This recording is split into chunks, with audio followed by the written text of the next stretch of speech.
नमस्कार. T V नेकच्या स्टुडिओमध्ये आपल्या सर्वांचं स्वागत. मी माझे सहकारी गाडगे यांच्यासमवेत ऑपरेशन सिंदूर हे झाल्यानंतर मध्यरात्री अगदी 25 मिनिटात 9 दहशतवाद्यांचे तळ उद्ध्वस्त करण्यात आले आणि मध्यरात्रीपासूनच सर्व वृत्तवाहिन्या, सोशल मीडिया, एक्स, व्हॉट्सअप या सर्व माध्यमातून या संदर्भातले वेगवेगळे पैलू हे आपल्यासमोर आले आणि तरीसुद्धा आज सकाळपासूनच विविध वृत्तपत्रांनी या सर्वाची कशाप्रकारे दखल घेतलेली आहे या पाहण्यासाठी सुद्धा विविध स्टॉलवर वाचकांच्या उड्या पडल्या होत्या. घरी आपला एखादा दुसरा पेपर येत असतो, पण इतर ठिकाणी काय बघितलं यासाठी सर्वच वृत्तपत्रांनी याचं कव्हरेज कशाप्रकारे केलं आणि कशा प्रकारे मथळे होते हे पाहण्यासाठी लोकांनी विविध स्टॉलवर गर्दी केली.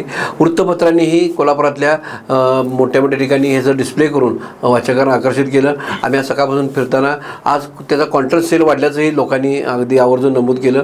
एक म्हणजे राफेल विमान, महत्वाची गोष्ट म्हणजे राजेंद्रजी, सिंदूर हा जो ऑपरेशन सिंदूर म्हणून जे सांगितलं होतं त्याचं आपल्याला एक प्रकारे असे म्हणता येईल की लोकल टू ग्लोबल अगदी सगळ्याच गोष्टींनी याची दखल घेतलेली आहे आणि त्यातली काही निवडक ज्या काही गोष्टी आहेत ज्या वृत्तपत्राच्या माध्यमातून मांडण्यात आलेले त्याच्यावरती आपण फोकस करू. त्यामध्ये महत्त्वाचं म्हणजे एक जे 9 अतिरेकी स्थळ होते त्याचा एक लेआउट सगळ्यांनी वापरलेला आहे आणि 25 मिनिटाची कशी कारवाई झाली, 4थ्या मिनिटाला काय झालं, 5व्या मिनिटाला काय झालं, 7व्या मिनिटाला काय झालं, म्हणजे नाभ होतं ते नाभशास्त्र झालेलं आहे. त्यामुळे ते अगदी त्याचा लेआउट सुद्धा सगळ्यांनी मांडलेला आहे आणि यासाठी सगळं संपादकीय आर्टिस्टचं कौशल्यपणा लागलेलं आहे. जय हो म्हणलेलं आहे, ऑपरेशन जय हो असं म्हणलेलं आहे. त्यावर पाकवर सिंदूर प्रहार असं हे हेडिंग चांगलं मथळ्यात दिलेलं आहे. पाकचा उन्माद ऑपरेशन सिंदूर असं हेडिंग चांगलं दिलेलं आहे. जय हिंद, भारतीय सैन्याला सलाम अशा प्रकारे हेडिंग दिलेलं आहे. स्थानिक असं वृत्तपत्रात त्यांनी 80हून अधिक दहशतवादाचा खात्मा अशा प्रकारे दिलेलं आहे. हिंदी पत्रक आहे त्यांनी कंधार से पहलगाम तक का बदला, पिक्चर अभी बाकी आहे अशा प्रकारचं वेगळ्या प्रकारचं हेडिंग दिलेलं आहे आणि अशाच प्रकारचे अग्रलेख सुद्धा सगळ्यांनी लिहिलेले आहेत. हे स्थानिक पातळीवरचं आहे. तुम्ही एक आंतरराष्ट्रीय पातळीवर सगळे वृत्तपत्र बघितले आहेत, चाललेले आहेत, काय प्रकार त्यामध्ये आहे? खरं म्हणजे ज्यावेळेस हा दहशतवादी हल्ला झाला त्यावेळेस संपूर्ण जग झोपी गेलेलं होतं. जग म्हणण्यापेक्षा भारतातले नागरिक हे झोपी गेलेले होते आणि सकाळी उठल्यानंतर ज्यावेळेस माध्यमांवरती या बातम्या यायला लागल्यात त्यावेळेस सगळ्यांना कळालं की अरे भारतानं थेट पाकिस्तानमध्ये जाऊन धडा शिकवलेला आहे. आणि दिवसभर ज्या पद्धतीने माझे सहकारी राजेंद्रजी म्हणालेत की दिवसभर मग टेलिव्हिजनच्या माध्यमातून, व्हॉट्सअपच्या माध्यमातून, एक्स वरती, सोशल मीडियावरती प्रत्येक ठिकाणी चर्चा होती ती फक्त ऑपरेशन सिंधूची. परंतु लोकांच्या मनामध्ये एक नेहमीच उत्सुकता असते की प्रिंट मीडिया यांनी या बाबतीमध्ये कशी दखल घेतली. आणि ज्या पद्धतीनं माझे सहकारी राजेंद्रनी जे सांगितलं की लोकल जे न्यूज पेपर्स आहेत, कोल्हापूर शहरापुरतं जर बोलायचं झालं तर त्यांनी खूप चांगल्या रीतीने त्याची मांडणी केलेली आहे. वेगवेगळ्या प्रकारच्या मथळ्यांखाली हे सिंदूर ऑपरेशन कशा पद्धतीनं राबवण्यात आलेले याविषयीच्या गोष्टी सांगितल्या आहेत. परंतु आंतरराष्ट्रीय स्तरावरती सुद्धा एक नाही या घटनेचा कशा पद्धतीनं नोंद घेण्यात आलेली आहे त्याकडे सुद्धा पाहणं खूप महत्वाचं आहे. न्यूयॉर्क टाइम्सनं 2 गोष्टी महत्वाच्या होत्या. एक म्हणजे नवीन पोप आता विराजमान होणार आहेत, ती एक बातमी हेडिंगला होती. परंतु पोपची बातमी न्यूयॉर्क टाइम्सनं दुसरी म्हणजे ज्याला आपण म्हणतो की दुसऱ्या लाईनला त्यांनी ती बातमी दिली. पण पहिल्या लाईनला त्यांनी भारताचा हा जो काही हल्ला आहे त्याला एक नाही त्यांनी स्थान दिलेलं आहे आणि त्यांनी असं म्हटलेलं आहे की India strikes Pakistan but said to have lost aircraft. ज्या पद्धतीनं पाकिस्तानकडून सांगण्यात येत आहे की आम्ही भारताचं एक विमान पाडलं तर ती कुठंतरी लाईन या न्यूयॉर्क टाइम्स मध्ये अंडरलाईन करण्यात आलेली आहे असं म्हणायला काही हरकत नाही. परंतु त्याने एक सांगितलं की इंडिया स्ट्राइक्स पाकिस्तान हे न्यूयॉर्क टाइम्सनं दिलेले आहे. चायनामध्येच एक वृत्तपत्र येतं ते म्हणजे पीपल्स डेली. चायनानं याकडे फारसं काही पाहिलेलं दिसत नाही. कारण ज्यावेळेस आम्ही हे वृत्तपत्र तपासलं किंवा चाचपण्याचा प्रयत्न केला त्यावेळेस कुठंतरी 7व्या-8व्या पानावरती अगदी एका कॉलम मध्ये भारताच्या या हल्ल्याची बातमी घेतली. आणि खरं म्हणजे त्याविषयी आपले आंतरराष्ट्रीय असणारे अभ्यासक श्रीराम पवार यांनी त्याच्यावरती भाष्य केलेलं आहे की चायना कधीच उघडपणानं पाकिस्तानची बाजू घेणार नाही, पण अंतर्गत त्याला पाठिंबा राहील आणि त्याच्यामुळे त्यांनी फारसं दखल यामध्ये देण्याचं टाळलेलं आहे. तर टेलिग्राफ यांनी खूप सुंदर लिहिलेलं आहे की सीन डिमॉलिश्ड.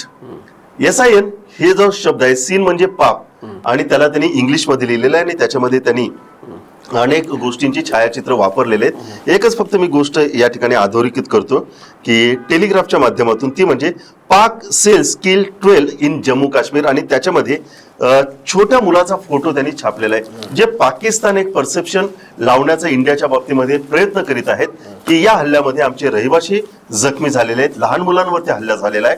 तर टेलिग्राफनं हा फोटो छापून त्याही गोष्टीला प्रसिद्धी देण्याचा प्रयत्न केलाय. फक्त मी एक गोष्ट सांगतो आणि त्यानंतर मग मी राजेंद्रजीकडे वळणार आहे. ट्रिब्युलेशन फॉर पहलगाम, अर्थात पहलगामचा प्रतिशोध, या माध्यमातून सुद्धा इंडियातल्या काही महत्वाच्या वृत्तपत्रांनी याची दखल घेतली आणि हे सगळं करत असताना राजेंद्रजींनी सांगितलं त्या पद्धतीनं काही नकाशा छापण्यात आलेले आहेत आणि त्याच पद्धतीने पंतप्रधान नरेंद्र मोदींचे सुद्धा फोटो छापण्यात आलेले आहेत. आता आपण थेट ग्लोबल कडून लोकल कडे जाऊ. पुन्हा एकदा ह्याचं मिशन ऑपरेशन सिंदूर म्हणजे महिलांना हे प्राधान्य दिलं आणि पहिल्यांदाच ह्यानंतर जी अधिकृत अशी प्रेस कॉन्फरन्स झाली लष्कराची, त्यामध्ये 2 महिलांनाच त्याचं ब्रीफिंग करायला दिलं आणि हा फार मोठा कौतुकाचा मुद्दा दिला. त्या एक मुस्लिम आपल्या अधिकारी आहेत, सोफिया कुरेशी, आणि एक पंजाबी आहेत, हां, आणि ह्या दोघींना यामध्ये हायलाईट केलं, त्यांना हे ब्रीफ करायला दिलं. हा सुद्धा एक सगळीकडे चर्चेचा विषय नक्कीच झालेला आहे. त्याबरोबर आपले राष्ट्रीय सल्लागार अजित डोंगाल यांचंही सर्वांनी फोटो लावून त्यांची जी भूमिका आहे ती त्यामध्ये विशद केलेली आहे. आणि ह्या सगळ्यामध्ये मसूद अझर हा सुद्धा सगळ्यांनी हायलाईट केलेला की त्याचे सर्व नातेवाईक मेले, तो मेला का नाही माहीत नाही, पण त्याची प्रतिक्रिया पण आली की मी सुद्धा मेलो असतं बरं झालं असतं, हे सुद्धा सगळ्यांनी हायलाईट केलेलं आहे. आणि सगळ्यात म्हणजे आपली जी आधुनिक राफेल आणि 2 विमान आहेत ती सुद्धा सगळ्यांनी अशी फुल पेज म्हणजे 8 कॉलममध्ये लावून त्याचं बऱ्यापैकी चांगलं विश्लेषण केलेलं आहे. आज खरं म्हणजे मला सगळ्यात जास्त उत्सुकता होती ती म्हणजे पाकिस्तानच्या वृत्तपत्राने काहीच छापलं असेल, परंतु पाकिस्तानच्या पेपर्सवरती, त्यांच्या एक्स हँडलवरती आणि काही युट्यूब चॅनलवरती बंदी असल्यामुळं त्या गोष्टी आमच्या नजरेत वाचनास आल्या नाहीत. परंतु एकंदरीत इंग्रजी वृत्तपत्र असतील किंवा आपले लोकल असणारी वृत्तपत्र, याच्यामधून एक दिसतं की भारतामध्ये आनंद उत्सव आहे आणि पाकिस्तानमध्ये मात्र मातम आहे, हे मात्र या वृत्तपत्रांमधून दिसून येत आहे. आणि त्यावर अग्रलेख जे आहे त्या अग्रलेखामधून आपण हे उशीर झाला कारवाईला पण ते देर से आहे पण दुरुस्ती आहे अशा प्रकारे एक झालं. आणि त्याबरोबरच आपण आंतरराष्ट्रीय सर्व पैलू त्याचे पाहिले की आंतरराष्ट्रीय आपण कुठेही उल्लंघन केलेलं नाही, कोणताही एकही पाकिस्तानचा नागरिक त्याला ह्याचा कुठे त्रास झालेला नाही आहे किंवा पाकिस्तान लष्करावर आपण काही गेलेलो नाही. आणि फक्त आपण अतिरेक्याचे 9 स्पॉटच तेवढे आपण उद्ध्वस्त केलेले आहेत, याचंही कौतुक हे अग्रलेखातून बऱ्यापैकी आलेलं आहे. आणि या वृत्तपत्रांमध्ये आणखी एक गोष्ट नमूद करावी लागेल, म्हणजे मोदी काय म्हणाले, मोदीने कशी प्रतिक्रिया दिली, राजनाथ सिंगने कशी प्रतिक्रिया दिली, केंद्रीय स्तरावरच्या काय प्रतिक्रिया आहेत याही वाचायला मिळत आहेत.